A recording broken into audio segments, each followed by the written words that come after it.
quite a big change is arriving in our lives. And I think you'd agree that since this winter began, some pretty big transformations have been born.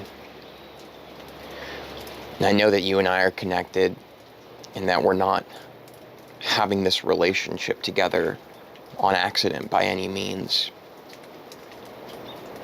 So I know that you're going through it too, and that we're really together in this transformation process. Now, recently I made a video where I spoke about the path less traveled. And what I wanted to share with you today is a little bit more about this. And I believe that what I'm about to share with you isn't going to be the first time you've ever considered it. But I believe that possibly today you and me can walk away from this experience we're about to share together, and maybe this can be the first time we really utilize it and apply it. So, if you had somebody that was in charge of telling you everything that you're allowed to wear, what you're supposed to eat, what you're supposed to do today, how you're supposed to respond to what somebody else says or something that's going on in your life. Essentially, if you have someone that's telling you everything that you think and believe and act on, then it stands to reason that that is your master, right? Then that you are a slave. When you have a master, it implies that you're a slave. You have a master, you're a slave. So we would acknowledge if there was somebody else in our lives, like say you're in a toxic relationship, for an example, and the person that you're dating is like acting like they're in charge of everything you're supposed to do and you're at their every whim, then you would recognize that there's something wrong there. Most people would. What we're not realizing is that this is exactly how we are behaving to our mind, meaning we allow our mind to tell us what to think, what to believe, what to wear, what to eat, what to do, what to watch at night on TV, what to do with our free time, what to do with our work time. Isn't that true? Aren't you letting your mind dictate your entire life for you? So this is where we've made a mistake. We are living as a slave to our mind, as if our mind owns us, but it's not the case. Your mind doesn't own you. You own your mind, right? So a lot of where this problem comes from is a misidentification. And the way I want to explain that is by implying that your mind isn't you. So you are not your mind, and your mind is not the master of who you are either. Your mind is literally a tool. Just the same way a hammer is a tool. If you were going to do a certain job, you want to nail this piece of wood to this piece of wood because you're building a desk, then you'd pick up a hammer and you'd use it to nail the wood together, right? That's sanity. Understanding the tool of the hammer and using it for its intended purpose.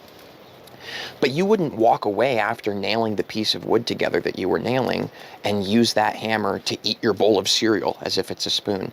You wouldn't straddle up on top of the hammer and ride it to work as if it's a car, right?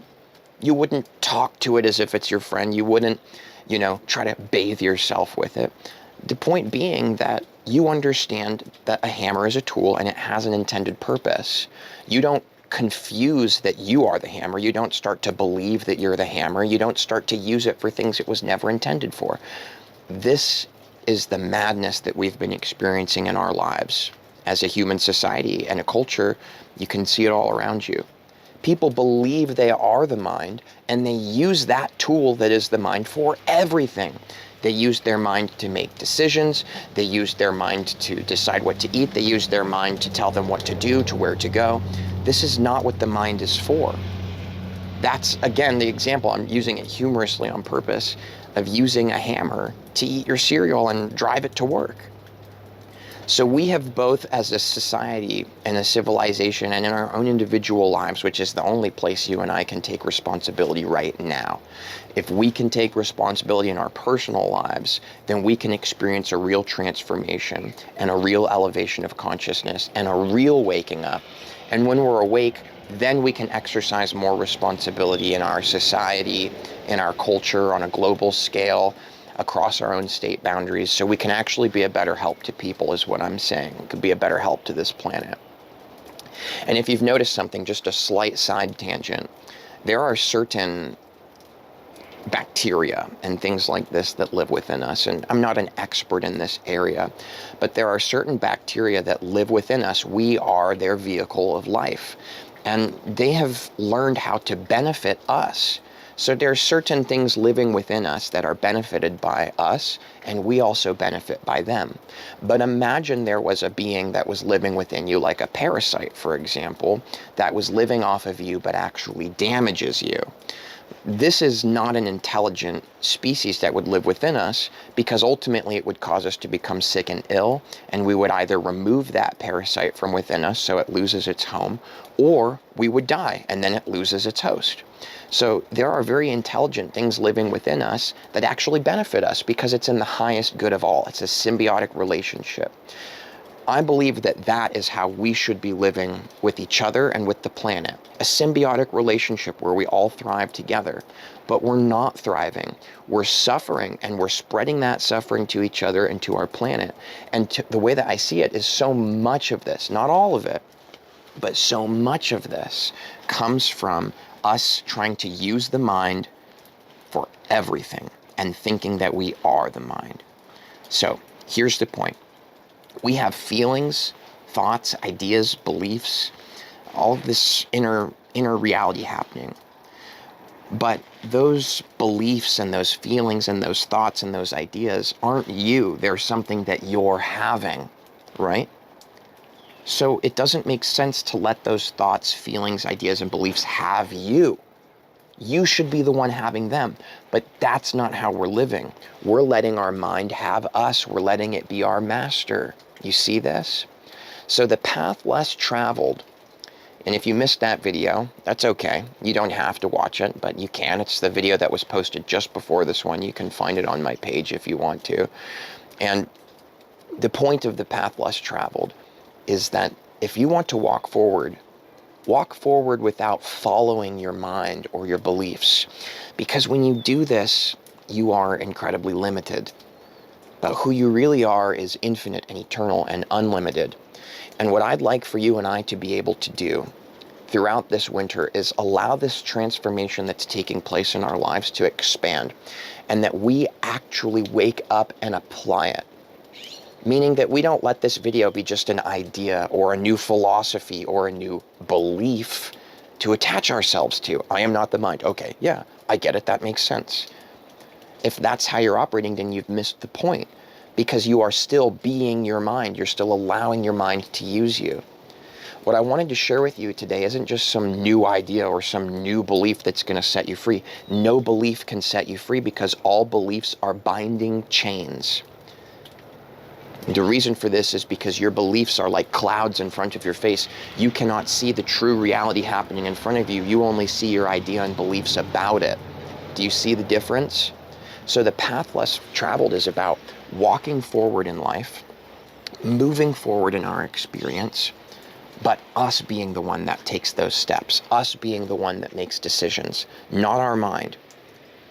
The same way that a hammer is intended to put a nail through a piece of wood, for example, and then you'd set it down, the mind is intended to formulate certain ideas about things, certain processes to help you to analyze, just like a computer, what is happening around you.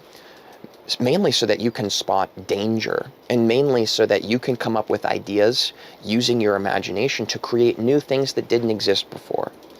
We only have houses. We have houses, right? Because somebody imagined it first, and then they actually built it. But what so many of us are doing is we're letting our mind use us, so we're letting it come up with all these imagined ideas and find danger in places that danger doesn't exist in our today's day and age. And there's no danger in terms of like, we're not being attacked by animals, and most of us aren't experiencing horrible suffering in our physical reality. And yet we suffer severely. Have you noticed that? We suffer severely. Our mind will find problems with everything. That person looked at me the wrong way. What's this person thinking about me? What if I don't achieve this goal? Blah, blah, blah. Come on. We're just making up problems at this point. Why are we making up so many problems? Is because we are so inside of our mind and we don't know who we really are. We aren't setting this tool down. And so this tool is just nonstop processing and coming up with danger and ideas and imagination and fantasy because we haven't figured out how to set it down and move on. If you want to get from point A to point B, whatever that means to you in your own life, then you can pick up your mind just like you'd pick up a hammer and use it for its intended purpose. Come up with some ideas, allow your imagination to ruminate, right? But then once you have that image, that visualization, that idea of what you're going to create or the solution to whatever challenge it is that you've chosen to focus on in your life, now you set down the mind and you move forward and you take conscious action and you do that. And some people are taking conscious action after their mind comes up with something, but they're still having their mind use them.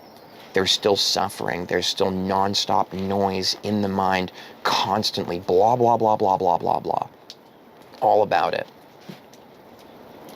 And it's a big deal.